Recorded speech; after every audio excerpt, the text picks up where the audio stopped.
Los sucesos del 2 de mayo de 1808, efemérides gloriosa de la historia de España, se enmarcan en el comienzo de la Guerra de la Independencia. En 1796 Francia y España habían pactado una alianza, después de años de guerra. En 1807 ambas naciones acordaron colaborar en el conflicto que mantenía la primera con Inglaterra, permitiendo a la segunda el paso de tropas francesas por su territorio de camino a la conquista de Portugal, país aliado de la nación inglesa. El ejército extranjero, a las órdenes del general Junot, penetró en la península ibérica, pero incumpliendo su pacto de amistad y alianza, tomó algunas ciudades de la franja septentrional y adoptó una actitud invasiva, lo que condujo a muchos españoles a comprender las verdaderas intenciones del emperador francés Napoleón Bonaparte: convertir a España en un estado satélite, despojándolo de los miembros de su familia real. Entre el 17 y el 19 de marzo de 1808 se produjo en Aranjuez un motín popular,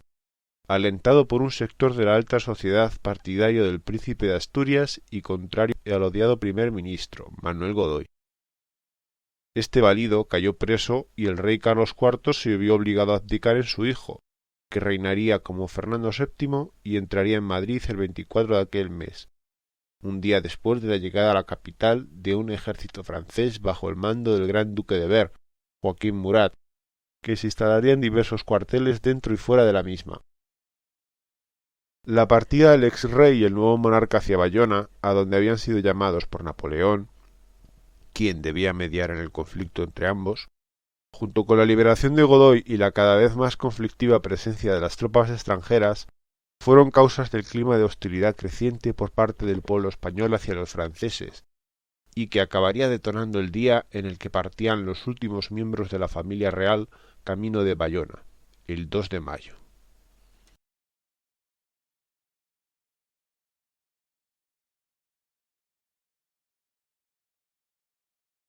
Aquel día el pueblo de Madrid se amotinó contra los invasores franceses,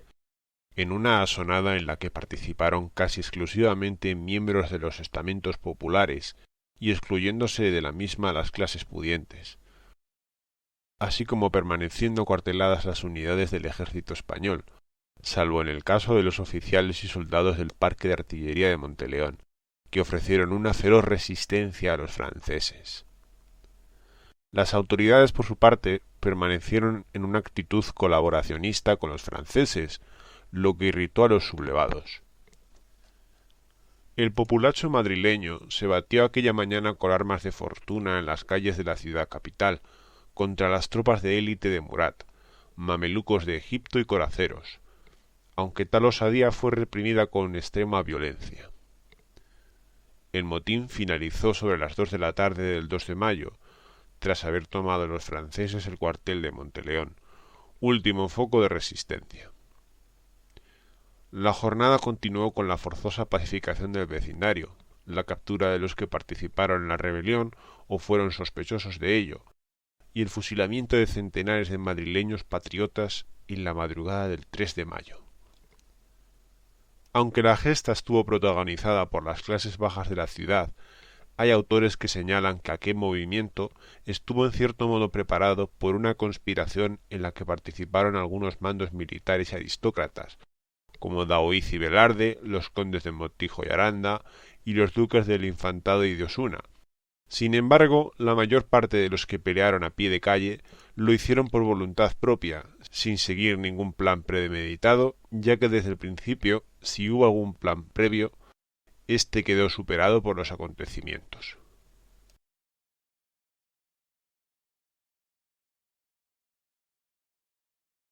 En la tarde de aquel terrible 2 de mayo se encontraron en la villa de Móstoles Juan Pérez Villamil y Esteban Fernández de León. Este último acababa de llegar de un Madrid en plena batalla y ambos se reunieron con los dos alcaldes ordinarios de la localidad, Andrés Torrejón y Simón Hernández, y les persuadieron para que firmasen una circular, redactada por el propio Villamil y dirigida a las autoridades de las poblaciones por las que habría de pasar, en la que se alertaba de lo ocurrido en Madrid y se llamaba al socorro armado de la capital, así como a la insurrección contra el invasor francés. Ambos alcaldes la rubricaron, como autoridades locales que eran, posiblemente ante el escribano del Ayuntamiento Manuel del Valle, para que el documento tuviera validez legal. El escrito decía así: Señores justicias de los pueblos a quienes se presentase este oficio, de mí el alcalde ordinario de la villa de Móstoles. Es notorio que los franceses apostados en las cercanías de Madrid y dentro de la corte han tomado la ofensa sobre este pueblo capital y las tropas españolas, por manera que en Madrid está corriendo a estas horas mucha sangre. Somos españoles y es necesario que muramos por el rey y por la patria, armándonos contra unos pérfidos que, so color de amistad y alianza, nos quieren imponer un pesado yugo, después de haberse apoderado de la augusta persona del rey. Procedan vuestras mercedes, pues, a tomar las más activas providencias para escarmentar tal perfidia, acudiendo al socorro de Madrid y demás pueblos, y alentando a esto, pues no hay fuerza que prevalezca contra quien es leal y valiente, como los españoles lo son. Dios guarde a vuestras mercedes muchos años. Móstoles, 2 de mayo de 1808. Andrés Torrejón, Simón Hernández. El andaluz Pedro Serrano, acompañante de Fernández de León, se ofreció a llevar el parte por la carrera real de Extremadura hasta Andalucía, llegando a Badajoz 2 días más tarde. Villamil acababa de ser nombrado, en la tarde del 1 de mayo, miembro de una junta formada por altos cargos de la corona y creada secretamente para reemplazar a la junta de gobierno en caso de que ésta fuese deshecha por los franceses. Fernández de León pudo ser el encargado de hacer llegar a Villamil el decreto de su nombramiento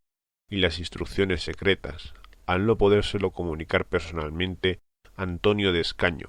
otro de los miembros escogidos y responsable de avisarle. La actuación de Villamil el 2 de mayo de 1808, redactando el llamado Bando de Independencia, obedece al hecho de que la junta para la que acababa de ser nombrado debía, primeramente, enviar un llamamiento a la nación para formar ejércitos y romper hostilidades con los franceses, una vez confirmadas las intenciones reales de Napoleón, que eran exonerar a la corona de los Borbones, y conseguir autorización del ya exiliado Fernando VII. Así, se entiende que Villamil materializó el célebre bando, no como fruto de una improvisación impulsada por ardor patriótico, sino que fue una medida contemplada de antemano por aquellos gobernantes que, atados ya de pies y manos, trataban de planear secretamente el levantamiento contra los franceses, liderando ellos el movimiento de resistencia y no dejándolo en manos de otras autoridades que actuasen sin coordinación y de forma descentralizada, como finalmente ocurrió. El problema fue que Villamil se precipitó al impulsar el manifiesto unilateralmente, sin que se cumpliesen varias condiciones previas, esto es, la nueva junta no se había constituido, ni se habían reunido todos sus miembros, ni contaba aún con permiso del exiliado rey para romper hostilidades con Napoleón. Se puede conjeturar que Villamil estimó oportuno que el manifiesto que debía enviar fuese firmado por los 2 alcaldes ordinarios de Móstoles para darle forma de oficio circular y así se autorizase su despacho en posta a través del itinerario de Extremadura, cumpliendo con el reglamento de postas, que daba especial prioridad y agilidad a las comunicaciones por correo entre autoridades locales, facilitando de este modo su rápida difusión. Además, dado que Villamil no había tomado posesión oficial de su cargo al no estar deshecha la primigenia Junta de Gobierno, resulta obvio por qué eludió firmar la misiva con su propia rúbrica, cargando así la responsabilidad legal de la misma a unos humildes alcaldes de pueblo. Posiblemente ni siquiera les informó de su comisión secreta y les persuadió para firmar el manifiesto recordándoles la obligación que, según la legislación tradicional castellana, tenían los ayuntamientos para emprender la defensa del territorio en caso de invasiones extranjeras, especialmente en el caso de faltar el rey y, como era el caso, no tener libertad sus representantes inmediatos, o sea, la Junta de Gobierno mediatizada por Murat. Este planteamiento defensivo, propio de la Baja Edad Media, chocó con la disciplina de una monarquía absoluta, en la que la jerarquía militar respetaba férreamente la cadena de mando. Así, muchos oficiales y mandos recelaron de una comunicación patriótica dirigida por unos simples alcaldes, pues esperarían órdenes del ministro de la Guerra o del infante don Antonio,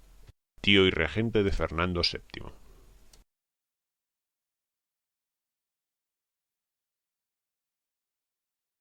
Pedro Serrano llevó el bando de Independencia hasta Badajoz, cambiando de caballo en cada casa de postas que había en el itinerario y enseñando el pliego a las autoridades civiles y militares de las principales poblaciones de aquel. En Navalcarnero, el regente del alcalde mayor remitió un oficio complementario al de Móstoles, llamando a la movilización de tropas y voluntarios a auxiliar a Madrid, aunque al día siguiente, habiendo recibido órdenes del gobierno central, tuvo que contradecirse comunicando que Madrid estaba en calma y no hacía falta acudir a socorrerla. En Talavera de la Reina, el oficial Carlos Reding movilizó al regimiento de suizos que comandaba y otros 2 más que estaban acuartelados en la villa, además de alentar al teniente de corregidor, Pedro Pérez de la Mula, quien organizó un alistamiento de voluntarios en la ciudad y en toda la comarca, para que, junto con dichos regimientos, marchasen a la capital a auxiliar a sus habitantes. En Trujillo, el corregidor Antonio Martín hizo algo similar, alarmando a 82 pueblos de su partido. La misma actuación tuvo el corregidor de Plasencia, las autoridades de Alcántara, el ayuntamiento de Cáceres y el de Ciudad Rodrigo. En Badajoz, el capitán general interino de Extremadura, conde de la Torre del Fresno, recibió a Pedro Serrano el 4 de mayo y, reunido con el capitán general de Andalucía, Marqués del Socorro, decidió enviar a un oficial, el célebre músico Federico Moretti, a comunicar lo ocurrido en Madrid y la actitud de los franceses al titular de la Capitanía General de Extremadura, Juan Carrafa, que se hallaba en Lisboa al mando de las tropas españolas que habían colaborado con el ejército francés a la invasión de Portugal. Después se reunieron ambos capitanes con otras autoridades civiles y militares de la ciudad y, cuestionando lo comunicado por el bando de los alcaldes de Móstoles y la justicia de Navalcarnero, acordaron por el momento enviar otros emisarios para comunicar la noticia y examinar mejor la situación. A Madrid se despachó en posta a 2 oficiales para tratar con el ministro de la Guerra, Gonzalo O'Farrill, quien rechazaría cualquier intento insurreccional a pesar de los planes secretos de sublevación. También para averiguar las intenciones del regente, el infante don Antonio, quien partió hacia Bayona el 4 de mayo. A Sevilla y a Cádiz se envió a un capitán de milicias urbanas, Francisco Gómez Barreda. El día 5, el conde de la Torre del Fresno, más decidido que Solano, decretó un alistamiento de voluntarios para aumentar los efectivos de los regimientos de la provincia de Extremadura y prepararse así para posibles acciones bélicas, pero al siguiente día recibió las órdenes de O'Farrill, del Consejo de Castilla y de Murat, quien había reemplazado en la presidencia de la Junta de Gobierno al infante don Antonio tras su marcha el 4 de mayo. De este modo, hubo que suspender los movimientos emprendidos, al igual que debieron hacer las demás autoridades alarmadas por el bando de los alcaldes de Móstoles, cuyo efecto duradero fue un estado de inquietud y alarma, que causó tumultos y algaradas populares, especialmente en Badajoz y en Sevilla, cuyos gobernantes se afanaron en los días siguientes por pacificar a los más exaltados. La noticia de la matanza en Madrid se extendió así, vía circular de los alcaldes de Móstoles, por Extremadura y Andalucía, pero las proclamas difundidas llamando a la paz, a la tranquilidad y al orden abortaron a los pocos días los primeros preparativos para la resistencia. El verdadero detonante que provocó la reacción en cadena que llevó al levantamiento general fue la noticia, difundida en la segunda quincena de mayo de 1808, de que en Bayona los Borbones habían abdicado a favor de Napoleón. Ante el temor de que el emperador francés se hiciese con el trono español y sometiese a sus vasallos a la tiranía extranjera, se formaron con gran rapidez multitud de juntas provinciales que se autoproclamaron supremas y que asumieron la soberanía, organizando a toda velocidad la resistencia patriótica. En definitiva, el bando de los alcaldes de Móstoles fracasó por su precipitación y porque, aunque fue fruto de los planes secretos de levantamiento que se estaban gestando en el seno de la corte, las autoridades civiles y militares no le concedieron suficiente crédito al proceder de poderes ilegítimos para llamar a la guerra, y además la extrema cautela de las máximas instituciones de la monarquía dieron al traste con su liderazgo al contradecirse, obligadas por Murat a llamar al orden y sosiego públicos. Cabe señalar que el conde de la Torre del Fresno escribió el mismo 4 de mayo al ministro de la Guerra, O'Farrill, a través de uno de los oficiales que envió en posta a su presencia. Le comunicó haber tenido noticia del alboroto del día 2 en la capital y le adjuntó una copia del bando de los alcaldes de Móstoles. Seguramente los franceses interceptaron el mensaje y por esta razón Murat llamó a su presencia a los alcaldes mostoleños, a quien hizo prisioneros. Fueron acusados y condenados a pena capital por haber hecho circular el bando, considerado un libelo contra los franceses, aunque éstos se defendieron desentendiéndose de la responsabilidad del manifiesto y cargándosela a un hombre no conocido que se apareció con tropa en Móstoles la tarde del 2 de mayo, refiriéndose seguramente a Esteban Fernández de León, quien les habría obligado a firmarla. Gracias a este argumento y al pago de una cuantiosa fianza que ascendió a más de 30.000 reales, los alcaldes mostoleños se libraron de ser ejecutados.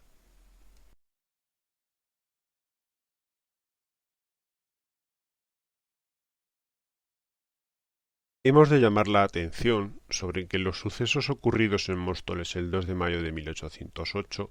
la forma en que se gestió y difundió el bando de independencia y las responsabilidades sobre el mismo no han podido ser conocidos con rigor hasta tiempos recientes, formándose versiones incorrectas que han quedado plasmadas durante 2 siglos en las crónicas y libros de historia. Ya en los primeros meses de la Guerra de la Independencia se popularizó la figura del alcalde de Móstoles en singular y no en plural, porque enseguida se difundió por todo el país el rumor de que la célebre proclama despachada en Móstoles no iba firmada por los 2 alcaldes, sino por uno solo. Esta popularidad la demuestran algunas referencias en documentos institucionales y también varios escritos anónimos, firmados con ese seudónimo, que un agitador dirigió a varias autoridades para expresar soflamas patrióticas. En el Cádiz de las Cortes, la división política de los patriotas entre liberales y serviles o absolutistas se manifestó también en el modo en el que unos y otros interpretaban el papel del alcalde de Móstoles.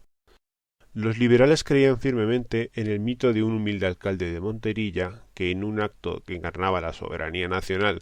y ante el vacío de poder, tomó la iniciativa de hacer circular un comunicado por media España, llamando a sus compatriotas al levantamiento contra los franceses, lo que para muchos era en toda regla una declaración de guerra a Napoleón. Los absolutistas preferían interpretar, con más acierto, que detrás de aquella iniciativa estuvo uno de los suyos, Juan Pérez Villamil, aunque le cargaron con todo el protagonismo, llegando a aseverar que el célebre bando no sólo era de su puño y letra, sino que además lo había firmado bajo el seudónimo de El alcalde de Móstoles. Así comenzó a utilizarse el mito con distintos intereses políticos. En la década de 1830, las distintas interpretaciones se legitimaron en unas crónicas sobre la guerra a la independencia promovidas desde la propia élite política. La versión absolutista la apoyó el conde de Fabraquer, secretario y consejo real, en la obra oficial que publicó poco antes de fallecer el rey Fernando VII, titulada Historia política y militar de la Guerra de la Independencia contra Napoleón Bonaparte desde 1808 hasta 1814. En ese contexto político, aun reinando Fernando VII, era más apropiado dar a conocer la versión en la que Villamil se llevaba el protagonismo. El conde de Toreno, un político liberal de tendencia moderada o conservadora, que aún entonces se hallaba en el exilio en Francia, escribió su propia crónica sobre la guerra, titulada Historia del levantamiento, guerra y revolución de España, la cual guerra había vivido. y en ella optaba por hacer compartir la responsabilidad del bando a Villamil y al alcalde mostoleño,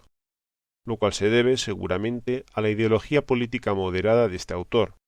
que prefirió confiar la versión liberal y la absolutista del mito. Su obra se vio publicada en 1835, cuando había regresado a España y era presidente del Consejo de Ministros en la regencia de María Cristina, habiéndose iniciado reformas para consolidar la monarquía constitucional. Toda la bibliografía posterior, en la que se menciona la gesta del alcalde de Móstoles, tomó como referencia las obras del conde de Fabraquer y la del conde de Toreno, debido a su gran trascendencia historiográfica. De todos modos, las versiones que más éxito alcanzaron fueron la moderada de Toreno y la liberal, dado que finalmente se arraigó el principio de la soberanía nacional y con él la faceta revolucionaria del bando del alcalde mostoleño. Por su parte, la versión absolutista fue menos aceptada. Aun así, la gesta no se contaba con mayor detalle, ni tampoco se identificaba con nombre y apellidos al alcalde de Móstoles, porque no fue hasta el último cuarto del siglo XIX cuando los propios mostoleños empezaron a divulgar su versión local. La iniciativa posiblemente surgió del secretario municipal Mariano Torrejón Rodríguez, pues se erigió en portavoz de la tradición local,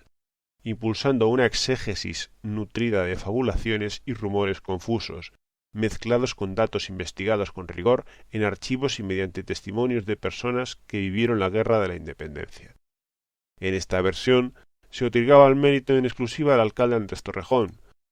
preferencia quizá motivada por apellidarse Mariano igual que el famoso alcalde. Esto causó que la historiografía general de España y la iconografía popular tuvieran a Andrés Torrejón durante muchas décadas por el protagonista indiscutible de la gesta heroica del 2 de mayo de 1808 en Móstoles y le elevase a la tribuna de héroes nacionales. De un plumazo desapareció de la exégesis de aquel episodio Esteban Fernández de León. Villamil quedó relegado a un segundo plano, al papel de mero inspirador de la idea de difundir la noticia de la masacre en Madrid, aun cuando fue en realidad el autor intelectual y material del bando. El otro alcalde, Simón Hernández, también fue relegado a un papel irrisorio,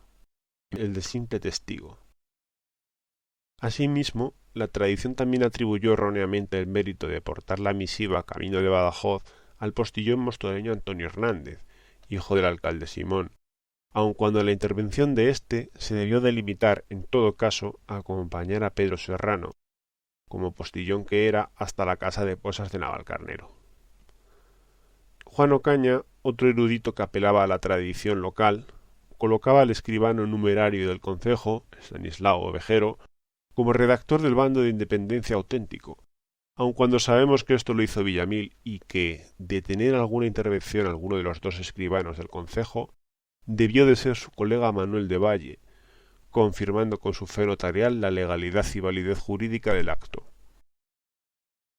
Igualmente, la tradición sitúa al joven sacerdote natural de la localidad, Fausto Fraile, como portavoz de la noticia de la Sonada de Madrid,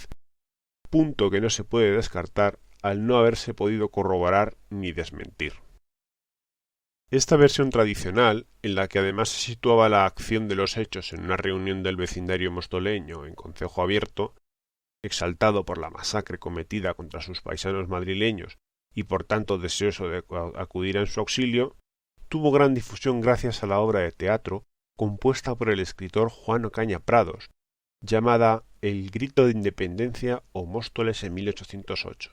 y que fue estrenada en 1883. Dicho drama recogía la exégesis de los hechos, la impulsada por Mariano Torrejón, que en aquel momento se había popularizado en un Móstoles que desconocía lo que realmente pasó el 2 de mayo de 1808 en su suelo. Es factible que algunos mostoleños se reuniesen alborotados aquel histórico día y que hubiese partidarios de acudir al socorro de Madrid, pero creemos que esta reunión no influyó en la redacción y difusión del bando de independencia. Lo que debió de suceder en un entorno más discreto era una reunión cerrada en la que participarían Villamil, Fernández de León con sus acompañantes, los alcaldes y el escribano mostoleños. De hecho, la confusión sobre el protagonismo exclusivo de Andrés Torrejón y la incorrecta asignación de méritos y responsabilidades sobre el parte es prueba de que el vecindario mostoleño no debió de ver con sus propios ojos cómo éste era escrito, firmado y cómo salía de la villa rumbo a Extremadura. Tampoco debió de tener noticias del posterior proceso judicial a los alcaldes o a qué se debió éste. La memoria colectiva parece que, olvidándose de la movilización que fracasó en los días subsiguientes a la gesta del 2 de mayo, y teniendo en cuenta que lo que adquirió trascendencia histórica fue el bando de independencia, así como el mito popular surgido en torno a la figura del alcalde de Móstoles, mezcló los hechos que nosotros nos empeñamos en diferenciar, considerando que la materialización de la célebre proclama fue consecuencia de la reunión pública de los mostoleños. Así, se unificaba todo en una escena única, mucho más atractiva para la escenificación teatral y también más apropiada para el carácter chauvinista de la exégesis definitiva, haciendo partícipe a todo el pueblo de Móstoles de la gloria atribuida a su alcalde.